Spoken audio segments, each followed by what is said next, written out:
just spent several days with Secretary of War Hegseth, and they just sent me an email to go work out with them at Arlington. I couldn't quite make that this morning, but I am going to be back in D.C. shortly as part of the Pentagon Press Corps. But I learned a lot about AI on this trip, and the guy I go to when I have AI questions is Brendan Reilly. So I'm going to bring him in now. How you doing, Brendan? Yeah, doing good. How about you? Busy, man. Spending a lot of time on Amtrak, but it's you gotta go do that workout. I'd love to. I'm too old, but dude, my knees would be screaming. I don't think that, I don't think that's going to happen. But jumped out of too many airplanes. But anyway, I'm interested to hear what you learned. That must have been well. Let me just bring up this image. I didn't get it to where it was. Oh, it's an HEIC. I have to change it. But there's a big. I'll do it here while we're talking. But there's a big image all over the Pentagon on the columns in the public areas that says, "I want you to use AI," with picture of Pete Hegseth there. And we learned about the new AI platform across the whole force using Google, but also they're bringing in XAI, and they're getting a lot of good comments from the field, especially in like mission planning, a lot of time savers where you can download information and it'll do a lot of the grunt work that used to have to be done by analysts and all that kind of stuff, processing intel and directing missions. But so that's what I learned. But what say you? What's going on today? I will say my son, as you know, is the chemical officer for the 1st Armored Division out of Fort Bliss, and he's already using it, right? So is this the new system that they put together? The Gen AI .mil. Yeah. So, it's generally AI wasn't ChatGPT. It's just not, you can't just use it on the network. So just getting that available is increasing productivity incredibly. Yeah, I think that's the low-hanging fruit, right, is productivity. But where do you see it going from there inside the Department of War? Well, I mean, look, you've got Project Maven that started in 2017 to integrate sensors and everything else. And you've got JDAC 2 now. You got Pathfinder. And basically what's going on is an acceleration of integrating C4ISR, all the sensors and everything into command and control that allows you to make decisions smarter, faster, better, and more lethal, right? And that's what Secretary Hesseg is focused on.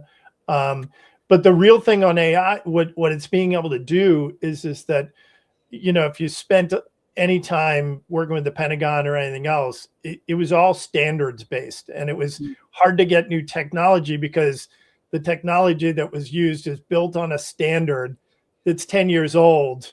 There's newer standards, but you can't get rid of the old standards. So you're literally working at a level to meet standards that are somewhat outdated, right? What's gone on now is AI allows you to take new standards and very rapidly communicate with old systems and old standards and build the bridge to move much quicker than previously. Right. Yeah. And that's that whole integrated AI system that's going, Gen AI is really to use it for the war fighter and, a lot of operational business. But as things move forward, the AI that's being built into all the systems, like, AI drones that Anduril are integrating into, communicating with Reaper drones, in air that then goes back to communications. It really is amazing. And the most amazing is that it allows for streamlined communications and much faster decision making. And because of it, faster integration of technologies throughout the DOD and beyond. Yeah. This is the photo I wanted to show, but I want you to use AI from There you PX. go. There you go.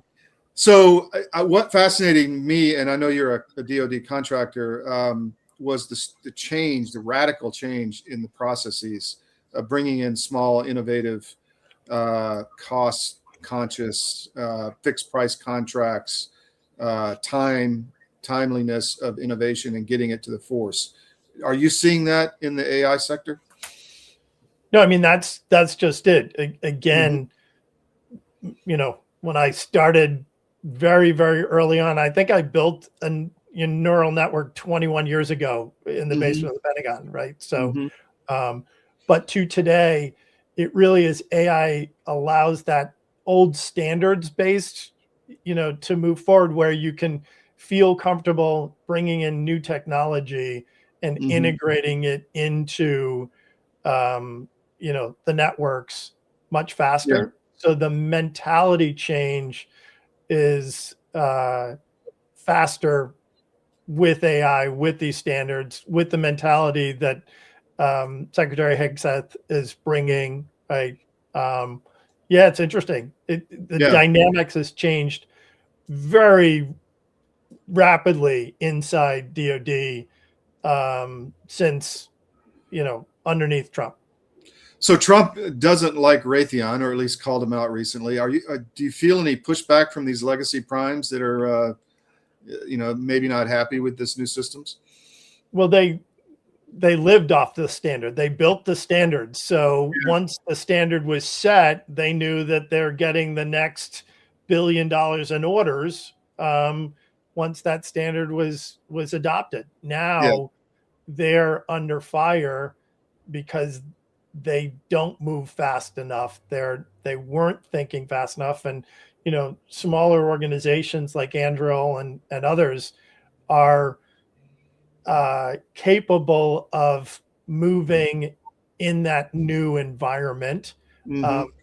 And now, when everybody within the DoD and across the government sees how these other organizations can be more nimble, right? Yeah. Then the focus goes back to the Raytheons of the world saying, why are you not as nimble? And Yeah. you said it when we started. My knees hurt if I try and move and work out like that. I'm not as young and as nimble as Yeah. the other organizations. So they have to change their ways and go get in shape Ah.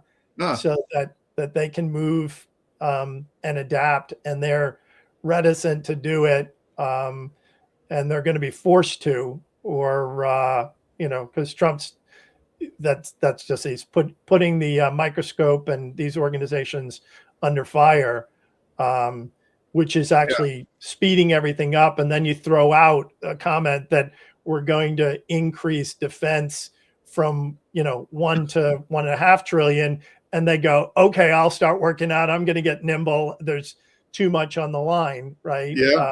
Sure. So there's incentive for everybody to do that, right? And the world is changing so rapidly that they don't have the ability anymore. Speed up, get nimble, get AI, integrate into the system, or get left behind. You talk about change. In my lifetime, I mean, when I was at the Air Force Academy, we were using punch cards to put in to use the wind tunnels. I mean, to program the computer. I mean, such vast change. So I have a question. So there was a personal story I heard. I think it was Castilian, which is a cruise missile producer, and they said they called them the desert rats, guys living out in trailers in the desert for months at a time for security, and rapidly developing, cruise missile systems. In fact, they're going to field it in 27 called the Blackbeard. Is that human touch going to go away, in your opinion, or will you still need guys in trailers like Skunk Works out in the desert testing weapons? You need those guys. You Yeah. just need them. They're invaluable because they're the ones testing it. I mean, I tested my technology out at Fort Bliss in the mountains for communications, and so you've got to have it. They're not going away. But I would say that, you increase defense spending, there's going to be more of those guys. What really happens is, I built the backend infrastructure at Missile Defense Agency, Defense Threat Reduction Agency, Defense Manpower, right? Lots of different places.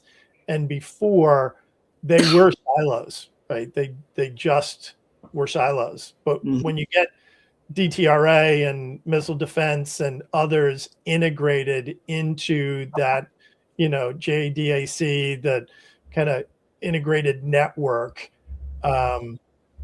it changes the playing field dramatically in the whole command and control, understanding the assets.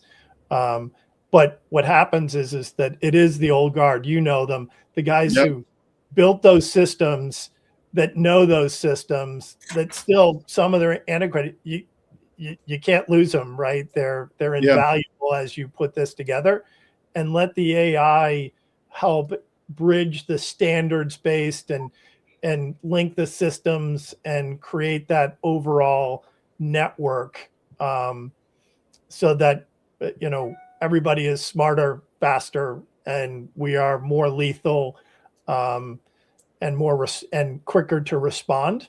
I read the firsthand accounts of the Maduro, Venezuela operation, and man, oh man. Yeah, those were the guys I used to fly around. So it's fascinating the way the world connects. Your government doesn't care about you. That's why you need a medical emergency kit. It contains life-saving medications like ivermectin, Z-Pak, and antibiotics. Stock them before they block them. A warm welcome here at the National Press Club. Welcome to the journalists, welcome to the Embraer team, and welcome to the other guests that we have here. I'm going to announce, and as some of you guessed it right when they came in, the first E2 order by an American operator. And that operator is Avello.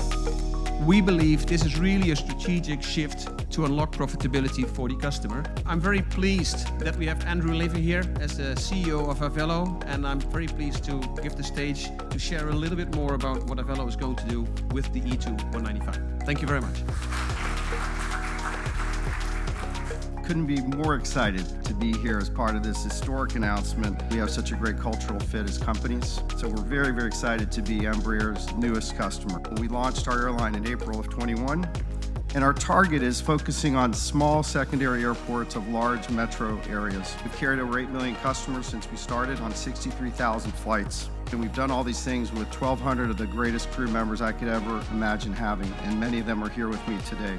This is the right airplane for us.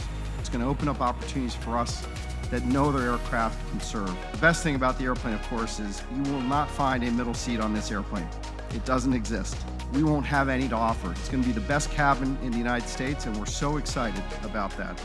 This is going to elevate our experience to the highest level, and we think our customers are absolutely going to love the airplane.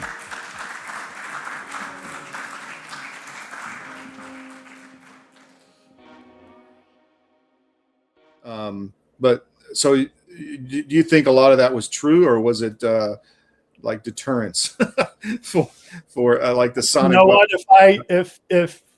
If I read it, it would be deterrence to anybody, right? Yeah. And the fact that you didn't lose us, no one died and everybody came back, and so you can say it was partially fictitious, but in the past, I don't know how you could have done that without losing a few assets. And it was brilliant. And there was an individual, couple individuals shot on the MH47, and I want to tell that story when they're ready, because that's a fascinating story.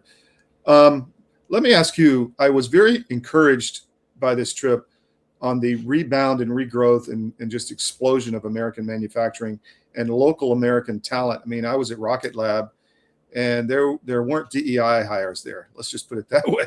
They were all like motivated, young, aggressive scientists. You could see that in their faces, or guys turning wrenches on the floor on a rocket engine.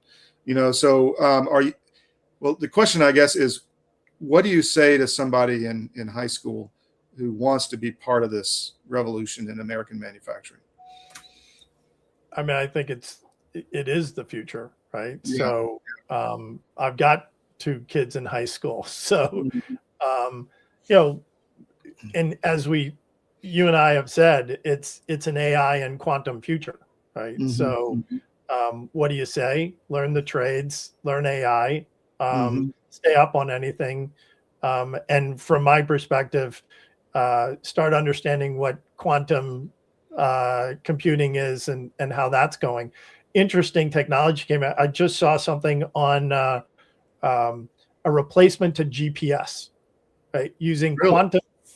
quantum physics in a system that actually computes the magnetic field of Earth and turns atoms into compass needles, so that you could literally use quantum fields, quantum atoms, to replace GPS Wow. and being placed in drones and missiles, right? Which you understand the ramifications for that, but that's all Yeah. the next level.